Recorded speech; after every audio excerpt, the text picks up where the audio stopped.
Standard 11 Math Part 1st Chapter 4 Determinants and Matrices मधला आपण आज शिकत आहोत Consistency of three equations in two variables.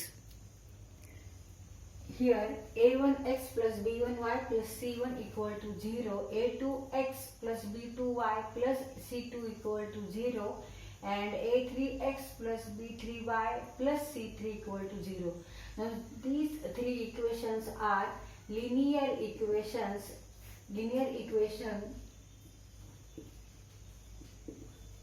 and where there are two variables x and y.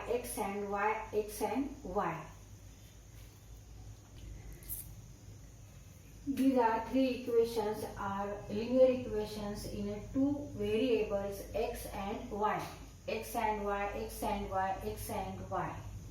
Now these three equations are said to be consistent when they have a common solution.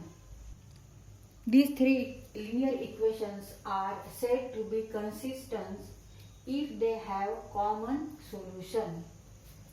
तर ह्या तीन इक्वेशनला हे जे तीन equations आहेत हे linear equations आहेत आणि त्यांच्यामध्ये जे variable आहेत ते एक्स अँड वाय आहेत आणि ह्याला आपण ह्या थ्री इक्वेशनला आपण कन्सिस्टन्स केव्हा म्हणणार आहे जेव्हा त्यांच्यामध्ये एखादं कॉमन सोल्युशन आहे की जे सोल्युशन हे इक्वेशन सॅटिस्फाय करतात. कॉमन सोल्युशन म्हणजे एक्स आणि वायच्या व्हॅल्यू ह्या जर कॉमन असतील ह्या थ्री इक्वेशनसाठी तर याचा अर्थ हे तिन्ही इक्वेशन्स हे कन्सिस्टंट आहे असं आपण समजतो.